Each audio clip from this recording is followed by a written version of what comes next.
Seorang jurnalis muda majalah konspirasi ditugaskan untuk mencari liputan dari atasannya yang menghilang secara tiba-tiba. Jurnalis muda bernama Ozawa harus menanggung beban yang cukup berat karena jika liputan dari seniornya yang menghilang tidak selesai, maka kantor majalah itu akan tutup. Pak Sayama menghilang secara misterius di mana semua data berada di dalam laptop pribadi. Tak menyerah dengan keadaan yang ada, Ozawa meminta bantuan rekannya yang bernama Chihiro untuk menelusuri apa yang sebenarnya Pak Sayama tengah selidiki. Semakin lama Ozawa mencari tahu, semakin mengerikan teror yang terjadi dan semakin aneh pula apa yang tengah diliput oleh Pak Sayama. Apakah Ozawa akan selamat? Berikut ceritanya.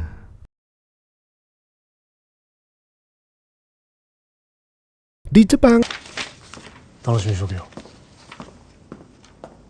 Sayama kembali ke basement di mana sekilas ada bayangan yang melintas dari belakang.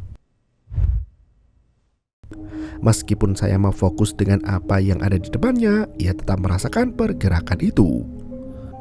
Ketika menengok ke belakang untuk melihat apa yang terjadi, tak ada apapun di sana. Lampu belakang mulai berkedip perlahan. Sayama berdiri dari tempat duduk karena ia merasa jika hal tersebut adalah peristiwa yang tak biasa. Lampu terus berkedip, di mana semakin parah dan muncul seorang pria dengan satu mata tertutup di belakang Sayama.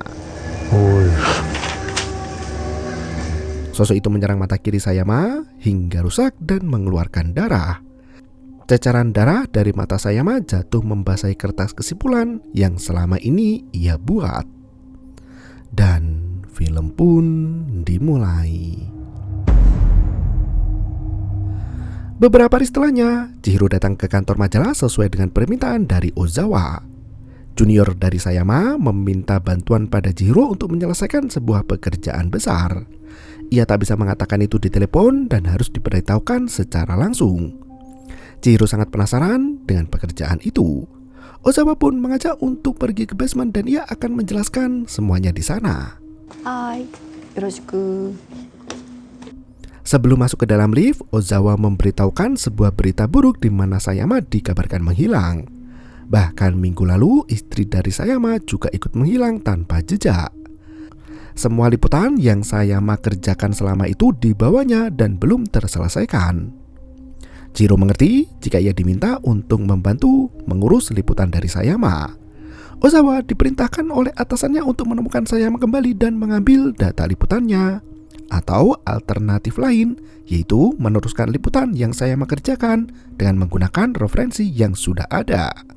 Dengan kata lain, Chihiro tak bisa menolak permintaan itu. Ozawa merasa tak yakin dengan menemukan keberadaan dari Sayama karena polisi enggan mencari. Hal itu dikarenakan tak ada unsur kriminal di dalamnya. Chihiro menanyakan apakah yang tersisa dari Sayama bisa mereka jadikan sebuah petunjuk. Sayangnya selama ini Sayama menggunakan laptop pribadi untuk melakukan semua pekerjaan. Jadi semua itu hilang dan hanya tersisa materi yang selama ini Sayama kumpulkan di ruang bawah tanah. Bahkan mereka tak mengerti sama sekali tentang gambaran liputan yang ada. Tenggang waktu hanya sampai minggu depan dengan 25 halaman. Chihiro merasa jika hal tersebut sangatlah berat. Ozawa menjelaskan jika majalah akan dihentikan penerbitannya. Ia meminta tolong dengan sangat pada Chihiro agar bisa membantu. Meja yang ada di sana penuh dengan tumpukan dokumen milik Sayama yang digunakan untuk liputan itu. Chihiro langsung tertarik dengan VHS yang ada di meja. 2 kaset itu diputar satu persatu.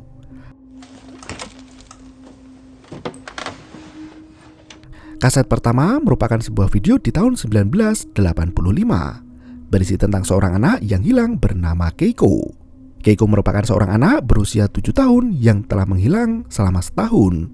Gadis itu tiba-tiba menghilang ketika pulang dari sekolah yang berjarak 40 meter dari rumah. Ia terpisah dari teman-temannya hingga akhirnya menghilang begitu saja. 3 bulan kemudian, terjadi hal aneh di mana paman dari Keiko hendak menjatuhkan diri di bendungan. Jasadnya ditemukan dan polisi menyampaikan jika paman dari Keiko memang mengakhiri hidupnya sendiri. Semenjak saat itu muncul keanehan di bendungan. Salah satu supir truk mengaku jika ia melihat ada anak kecil menggunakan ransel yang mengamatinya dari dalam hutan. Karena penasaran, ia mendekati anak itu yang diduga adalah Keiko. Sayangnya ketika didekati, mata gadis itu berlubang. Hingga kemudian gadis itu berlari masuk ke dalam hutan. Video kedua bertuliskan siswa SMP di perkemahan. Diperlihatkan salah satu siswa menunjukkan sebuah suara mengerikan. Suara gema dari dalam hutan terdengar dengan jelas seperti mengatakan, "Oi."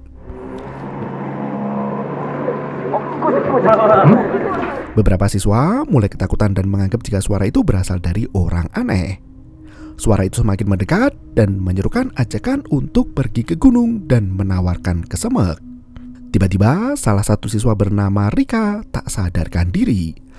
Mereka memanggil guru sementara siswa yang lain melihat ada tangan putih yang muncul dari balik pohon. Rika mulai kerasukan diikuti dengan siswa yang lain. Chihiro menjelaskan jika kasus di SMP itu cukup terkenal, bahkan ada video yang tidak dipublikasikan. Ia menunjukkan sebuah potongan koran yang ada di cover video di mana koran itu memberitahukan mengenai kesurupan massal di SMP Kuramoto, Osaka. Ozawa masih penasaran dengan apa yang sebenarnya Sayama ingin liput. Chihiro mengajak pria itu untuk melihat lebih banyak agar mereka memiliki gambaran tentang liputan Sayama. Sebuah kaset VCD di tahun 2013 berjudul Tour. Ia menunjukkan gerbang merah dan kuil kecil yang berisi banyak boneka. Saat membuka kuil itu terdengar gema yang mengatakan oi dan kamera mengalami glitch. Pria itu bertingkah aneh di mana ia mengangkat tangan ke atas kuil. Ozawa menyadari jika suara yang ada dalam video itu sama seperti apa yang terjadi di perkemahan siswa SMP. Perbedaan video itu dibuat adalah 11 tahun. Chihiro pun membagi tugas di mana ia meminta Ozawa untuk memeriksa video yang ada dan dirinya akan memeriksa cetakan kertas. Misi pertama mereka adalah harus mendapatkan target liputannya terlebih dahulu. Ozawa menemukan sebuah flashdisk yang berisi liputan Nico di tahun 2015. Chihiro langsung merasa jika ia pernah membaca kasus mengenai Nico. Ia mendapatkan sebuah majalah dan menjelaskan jika video itu terjadi tepat sebelum streamer bernama Nico Nama menghilang. Karena pengikut dari Nico tak terlalu banyak, maka informasi yang ada tidak tersebar luas. Chihiro mengingat jika video terakhirnya sangatlah menyeramkan. Video Nico berjudul Siaran Langsung ke Tempat Angker pada Januari 2015. Nico menjelaskan jika malam itu ia berada di tempat angker yang cukup terkenal bernama Rumah Gantung. Konon katanya di rumah itu sering muncul hantu anak dan wanita. Nico masuk ke dalam rumah di mana dalamnya sudah hancur. Beberapa komentar meminta Nico untuk pergi ke ruangan di mana ada tatami yang rusak. Ia masuk ke dalam ruangan tersebut di mana di atasnya ada banyak tali gantung. Nico merasa bingung bagaimana dengan tatami itu bisa rusak begitu parah. Ia naik ke lantai 2 di mana ada sebuah kamar yang terkunci. Nico merasa jika kamar itu merupakan kamar dari anak-anak. Ruangan itu benar-benar tersegel dengan rapat. Dengan penuh semangat, Nico membongkar pintu kamar itu tanpa rasa takut sama sekali. Ternyata ruangan itu berisi lebih banyak tali gantung dan juga jimat kertas. Gambar-gambar aneh juga tertempel di dinding menghiasi kamar tersebut.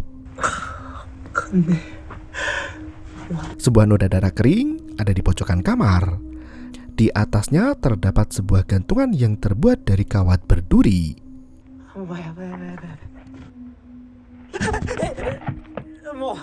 Nico terkejut ketakutan karena ia merasa foto anak itu bergerak. Suara kerat juga terdengar dari langit-langit.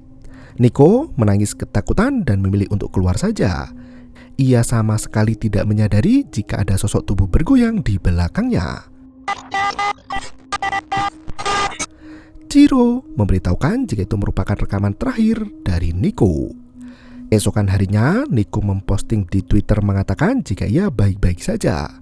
Hingga di postingan terakhir, Nico menuliskan, "Terima kasih sudah menemukanku." Semenjak saat itu, akun media sosialnya dihapus dan Nico menghilang begitu saja. Ozawa masih tak paham dengan apa yang sebenarnya terjadi.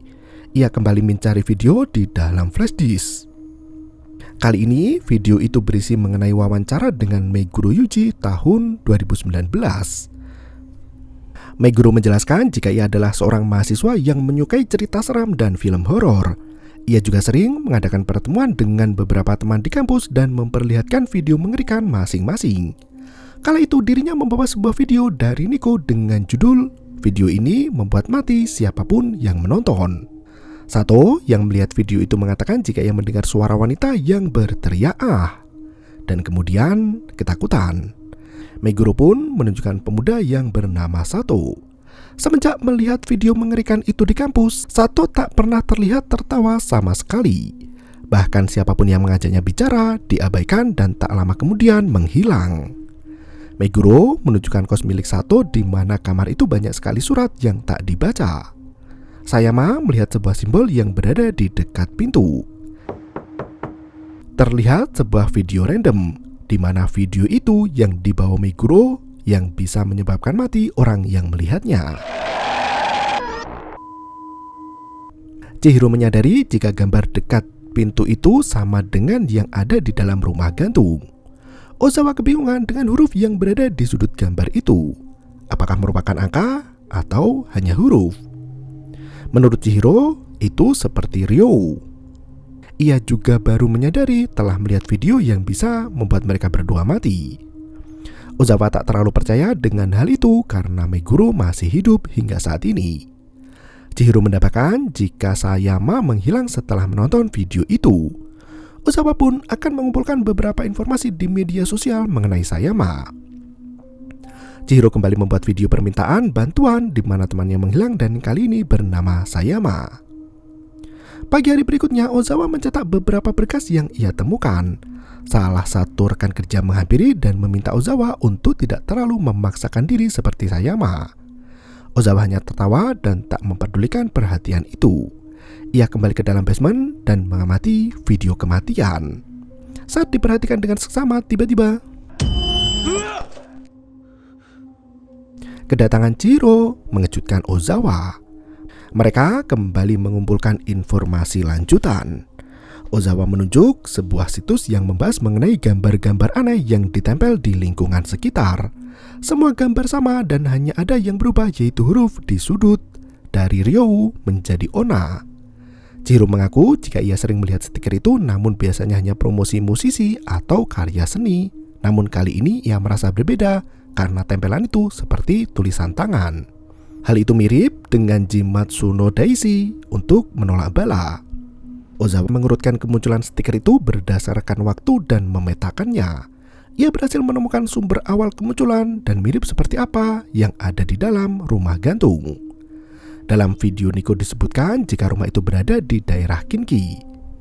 Ozawa menyimpulkan jika penyebaran gambar itu ke seluruh negeri bermula dari sana. Chihiro makin penasaran dengan koneksi yang terjadi. Ozawa menunjukkan sebuah rekaman di tahun 2014. Kala itu sebuah keluarga pindah ke rumah baru mereka.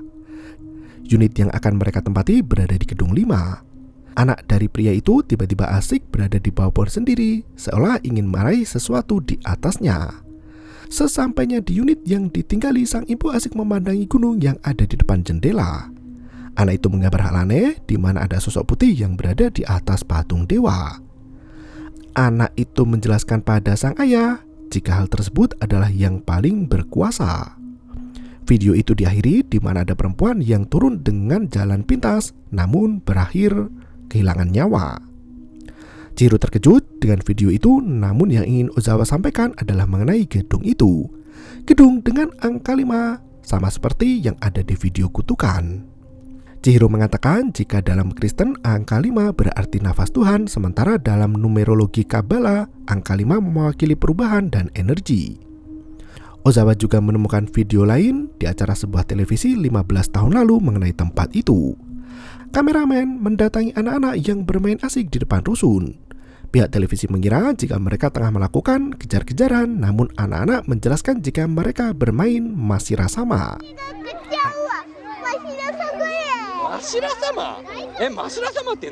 Anak kecil yang berjaga berteriak mengatakan kesemak dan mengejar semua yang berlari. Salah satu anak perempuan tertangkap dan harus memberikan apa yang Mashira sama inginkan. Mashira menginginkan jepit rambut dan anak perempuan itu harus memberikannya. Pihak televisi sampai kebingungan dengan permainan itu. Ozawa mengungkapkan jika Mashira sama merupakan permainan yang membawa kesialan. Terlebih mereka memainkan di komplek yang sama dengan video sebelumnya. Data yang saya kumpulkan terhubung dengan cara menyeramkan. Sebelum pergi, Chihiro memberikan pesan pada Ozawa untuk tidak bertindak sendiri. Setiap ingin menyelidiki sesuatu, ia harus ikut. Chihiro pamit untuk menemui seorang dukun bernama Murota. Begitu Chihiro menunjukkan gambar yang ada di ponselnya, Murota bergegas menerawang. Murota awalnya cukup percaya diri dan mengatakan jika sosok itu cukup berbahaya. Namun semakin ia menerawang, Murota merasa jika sosok itu seperti monyet. Chihiro kebingungan mendengar hal tersebut dan tiba-tiba entah apa yang terjadi, Murota membuang ponsel milik Chihiro. Ia berdiri dari tempat duduk dan melihat ada tangan putih di belakang rambut Chihiro. Merasa jika itu di luar kemampuannya, Murota memilih untuk pergi tanpa mengatakan apapun. Chihiro meminta maaf pada pengunjung kafe karena mengganggu ketenangan. Ozawa mengirim pesan tentang video baru mengenai Sayama. Video itu merupakan wawancara lanjutan dari Meguro.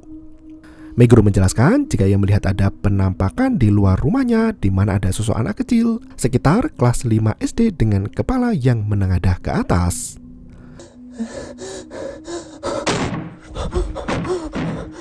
Hari berikutnya, ia mencoba melakukan pengobatan alternatif untuk mengusir setan.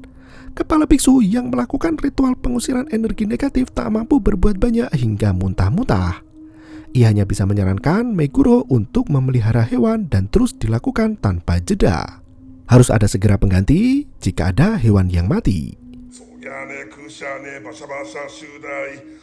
Ozawa masih mencari tahu tentang arti dari gambar misterius yang menyebar di seluruh Jepang. Ia membaca sebuah artikel di mana penulis merasa frustasi karena tak menemukan petunjuk sama sekali. Sebuah video berita mengenai hilangnya keluarga tanpa jejak dan hanya ditemukan bekas darah yang ada di dalam rumah. Bahkan toko dan rumah ditinggalkan dalam keadaan yang terbuka. Ozawa melihat ada gambar lagi ketika foto keluarga yang hilang itu dirilis. Malam itu juga Ozawa pergi ke tempat di mana keluarga itu menghilang. Terdapat sebuah gambar misterius yang selama ini selalu muncul. Saat memotret gambar itu, Ozawa merasakan jika ada sosok yang mengamatinya dari belakang. Anak kecil dalam video Meguro kini mulai mengamati Ozawa. Pria itu mencoba menoleh ke belakang namun tak ada apapun di sana. Chihiro menelpon dan menanyakan keberadaan dari Ozawa.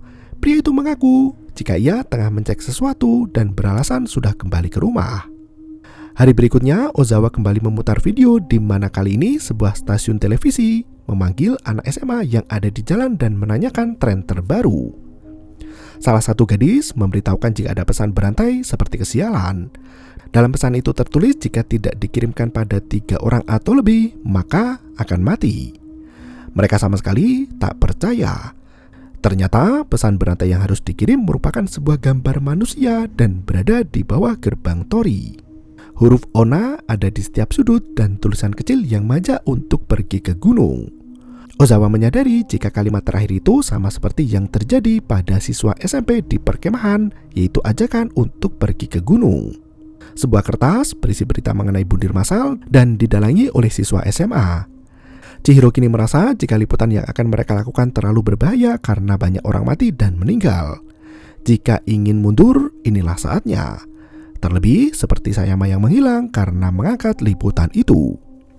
Ozawa tak mau mundur begitu saja. Chihiro pun berjanji akan membantu sampai akhir. Tiba-tiba Ozawa mendapat pesan dari Meguro yang ingin bertemu dan mengobrol. Chihiro langsung semangat dan mereka bisa berangkat saat itu juga. Di dalam kaos, Meguro menjelaskan jika ia memelihara Medaka dan semenjak saat itu sosok anak laki-laki tak muncul lagi. Namun setelah setahun, Medaka itu tiba-tiba meninggal semua dan saat ia hendak kembali pulang, ada sosok wanita yang berdiri di beranda luar kamar. Meguro menunjukkan rekaman di mana sosok wanita itu mengenakan baju merah dan berambut panjang. Meguro menjelaskan wanita itu menghilang saat ia menelpon polisi.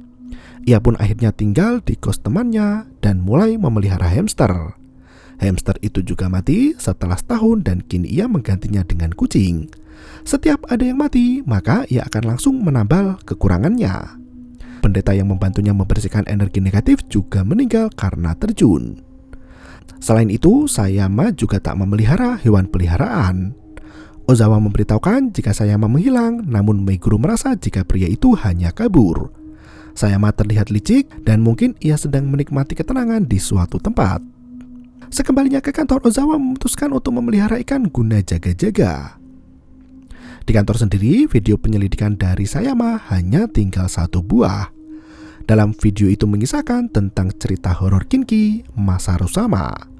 Dahulu kala, ada seorang pemuda bernama Masaru yang sangat menyayangi ibunya.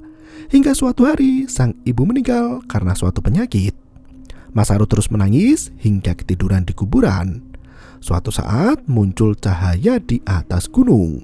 Masaru yang telah melupakan kesedihannya mendatangi cahaya itu.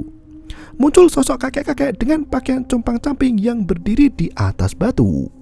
Kakek itu mengaku dewa dan bisa mengabulkan permintaan.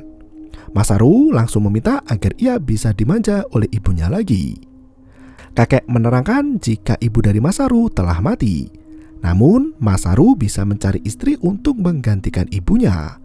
Kakek itu memberikan buah kesemek di mana buah itu harus diberikan pada seorang perempuan dan perempuan itu bisa menuruti semua ucapan dari Masaru. Begitu sadar jika ada kesemek yang sudah menghitam di tangannya, Masaru mulai berteriak dari arah gunung. Para wanita yang ada di desa sama sekali tak ada yang tertarik dan justru merasa jijik melihat kesemek yang sudah busuk.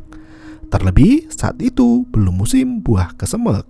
Sayangnya, meski terus berteriak terus-terusan, tak ada wanita yang mau hingga perlahan Masaru kelelahan dan mati.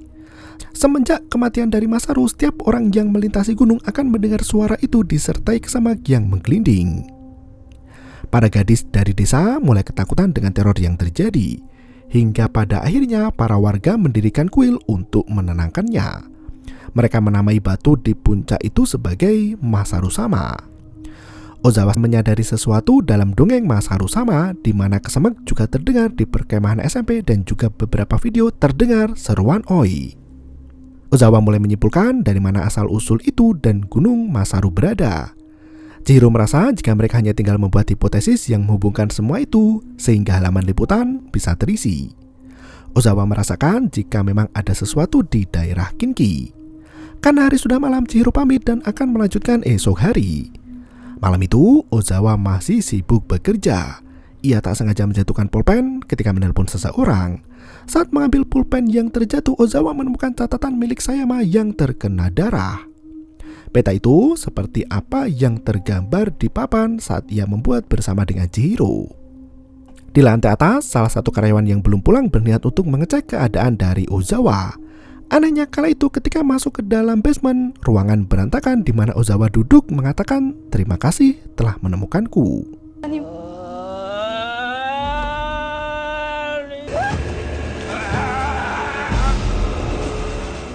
Pagi harinya, Chihiro kembali datang. Ia menanyakan keberadaan dari Ozawa pada salah satu karyawan di sana. Ketika masuk ke dalam basement, ruangan itu masih berantakan dan Ozawa menghilang. Ponselnya kala itu tertinggal dan berdering.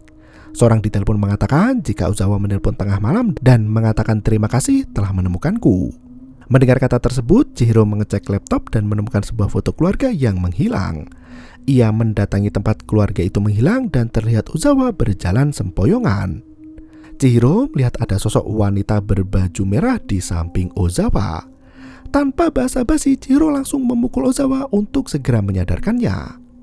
Pria itu kebingungan dan sama sekali tak mengingat apa yang tengah terjadi pada dirinya dan kenapa ia ada di sana. Chihiro bergegas mengajak Ozawa pergi dari tempat itu dan membawanya ke rumah. Saat menghangatkan makanan, Ozawa melihat foto sekitar. Chihiro ternyata pernah mempunyai seorang anak. Wanita itu mengatakan jika nama anaknya yang telah meninggal adalah Takumi. Mereka kembali berdiskusi di mana Chihiro merasa keadaan dari Ozawa mirip dengan Meguro namun lebih berbahaya.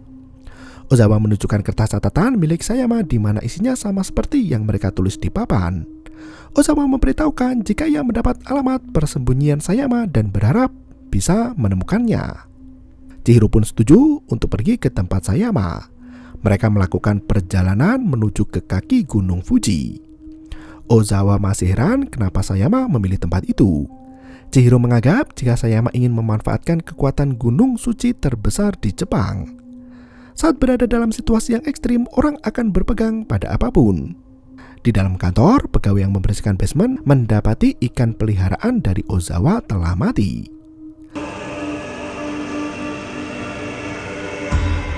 Chihiro dan Ozawa sampai di tempat persembunyian dari Sayama. Ozawa membawa kamera dan akan menyebarkannya di media sosial karena hal itu merupakan bagian dari liputan. Pintu rumah itu tak terkunci dan bisa dibuka dengan mudah. Mereka mencium bau yang sangat busuk dari dalam rumah. Selain itu, sepertinya rumah Sayama sudah lama tidak dibersihkan. Saat masuk semakin dalam, terdapat kandang hewan di mana hewan yang ada di dalamnya sudah mati dan menjadi bangkai. Sayama muncul dengan mata satu yang ditutup. Ia langsung menyapa Chihiro yang datang ke rumahnya. Ozawa mempertanyakan kenapa Sayama menghilang. Tiba-tiba, seorang manusia berjalan merangkak dan bersembunyi di belakang kaki Sayama, lalu pergi naik ke lantai atas. Sayama memberitahu jika itu adalah istrinya dan menyalahkan Ozawa dan Chihiro atas apa yang terjadi. Ozawa mengaku jika ia mengumpulkan semua liputan milik Sayama namun justru semakin aneh. Tiba-tiba Sayama melarang dan mengatakan jika Ozawa ingin membunuh. Ia menatap Chihiro dan menanyakan apakah setelah dirinya kini giliran Ozawa. Sayama merasa jijik dengan Chihiro karena menjerat orang satu persatu. Ozawa berteriak jika Sayama selama ini kabur dan mereka sedang bertarung. Ia mengaku sedang dalam bahaya dan mencari cara selamat dari dalam naskah. Sayama mengucapkan terima kasih karena sudah menemukannya. Ia membuka penutup mata dan memperhatikan keluar pintu. Tiba-tiba istri Sayama tertancap tiang pagar dari atas dan mati. Sayama memberikan kertas pada Ozawa dan membenturkan kepalanya ke pagar rumah. Chihiro mengajak Ozawa untuk segera pergi dari rumah Sayama. Mereka berhenti di sebuah parkiran dan syok dengan apa yang terjadi. Bingkisan yang saya memberikan merupakan sebuah flash disk yang berisi video di tahun 2008 berjudul Amano. Mendengar nama itu, Chihiro langsung tegang. Amano Iwayoto merupakan tempat berkumpul bagi mereka yang kehilangan orang tercinta. Mereka hidup bersama dan berharap dapat bertemu kembali dengan orang yang mereka kasihi. Siang dan malam mereka selalu menyembah pada batu yang diberi nama Yashiro-sama. Di akhir video diperlihatkan semua anggota dan Ozawa menyadari jika Chihiro dulunya merupakan bagian dari kelompok itu. Chihiro akhirnya mengakui jika waktu itu ia baru saja kehilangan anaknya. Ia merasa jika agama itu memberikan ketenangan dan mengaku bergabung sebentar. Anaknya mati karena dibunuh. Kala itu ia tengah membaca cerita di taman dan sedikit ketiduran. Ketika bangun anaknya sudah menghilang dan kereta bayi ditemukan di dekat kolam. Chihiro menjelaskan jika hal aneh dalam agama itu adalah batunya. Batu itu muncul secara tiba-tiba di belakang bangunan. Ozawa merasa jika hal itu mirip cerita dengan Masaru Sama yang menemukan batu secara tiba-tiba. Chihiro kembali menjelaskan alasan dari agama itu bubar 10 tahun lalu adalah karena batu itu menghilang secara tiba-tiba dan penyelenggaranya menjadi gila. Ia yakin semua yang terjadi bermula pada batu itu dan apa yang Sayama titipkan menjadi sebuah petunjuk. Ozawa pun mengerti dan kini mereka harus segera melakukan sesuatu pada batu itu. Chihiro akan membantu dan tak akan membiarkan Ozawa bernasib sama dengan Sayama. Malam itu juga mereka pergi ke daerah Kinki meski berjarak cukup jauh. Pagi harinya mereka sampai di rusun yang ada dalam video. Mereka bertemu warga lokal dan menanyakan perihal permainan anak bernama Mashira-sama. Wanita itu menjelaskan jika dulu anak-anak sering bermain namun semenjak ada insiden tak ada lagi yang memainkan permainan itu. Seorang anak SD menggelantung di atas pohon. Ibunya mencoba berlari dan menurunkan anak itu. Ia berusaha keras melompat, namun tak membuahkan hasil. Hingga pada akhirnya sang ibu menjadi gila dan menggambar aneh lalu menempelkannya di mana-mana. Chihiro langsung menunjuk sebuah gambar yang selama ini mereka temukan. Wanita tua itu membenarkan dan ia menjelaskan jika huruf yang ada adalah nama dari anak laki-lakinya. Tulisan kanji Ryo dibaca Akira. Wanita itu mengajak untuk melihat Gunung Masaru dari lantai atas. Mereka masuk ke dalam gedung 5, lantai paling atas. Hokora Masaru masih ada di gunung itu dan dulu katanya memang ada batu di dalamnya. Entah bagaimana batu itu menghilang tiba-tiba. Kini kuil itu terisi dengan banyak boneka. Ada yang mengatakan jika batu itu kembali lagi. Ozawa dan Chihiro kini meyakini jika batu yang hilang dalam agama saat itu sudah kembali ke tempatnya. Mereka pun bergegas pergi. Begitu masuk ke dalam terowongan, muncul sosok wanita yang berdiri di tengah jalan. Wanita itu berwajah mengerikan di mana matanya hitam seperti lubang dan mulut menganga. Chihiro mundur ke belakang, namun kini sosok anak dengan kepala patah muncul menghadang. Anak itu juga bermata bolong dan mulut menganga. Tak ada pilihan lain, Chihiro memilih maju ke depan dan menabrak sosok perempuan gila. Chihiro kini berpikir jika mungkin batu itu akan berpindah ke tempat yang membutuhkan. Mulai dari rumah gantung, ibu Akira yang kehilangan anaknya butuh batu itu. Ozawa memperjelas jika maksud semua itu adalah batu tersebut memberikan kekuatan aneh pada mereka.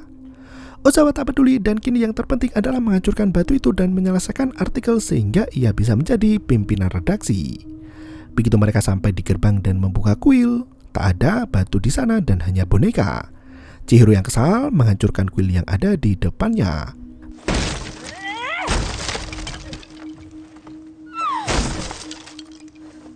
Terdengar gema suara oi dari dalam hutan.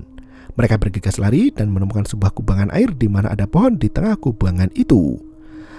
Saat Ozawa melihat lebih dekat, tiba-tiba batu sudah ada di belakang Chihiro.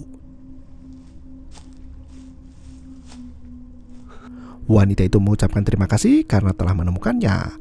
Ia mengaku membutuhkan batu tersebut. Ozawa mulai menyadari beberapa hal di mana ia ternyata selama ini dijebak oleh Chihiro dan tidak dijadikan tumbal untuk menghidupkan anaknya kembali. Sosok mengerikan perlahan muncul dari balik pohon. Sosok itu tak berbentuk dan mulai mengikat Ozawa.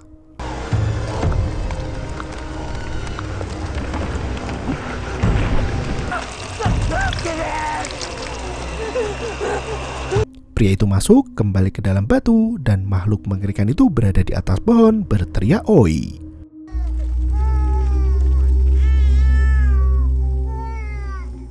Video itu menjadi viral di internet. Chihiro kembali membuat video di mana ia mengaku kehilangan temannya bernama Ozawa. Ia juga menunjukkan bayinya, namun wajah Chihiro berubah menjadi tak karuan secara perlahan. Dan film pun berakhir. Apa yang terjadi dengan Sayama disebabkan dari kutukan Masaru sama. Kemungkinan Chihiro memberikan sebuah ide liputan untuk Sayama yang sebenarnya Chihiro sudah menyiapkan Sayama untuk dijadikan tumbal namun gagal. Chihiro sudah mengetahui liputan Sayama namun ia pura-pura di hadapan Ozawa. Pria polos itu tak merasakan apapun hingga akhirnya dijebak oleh penyembah batu. Terima kasih dan sampai jumpa. Yo, bermau itu ketarik.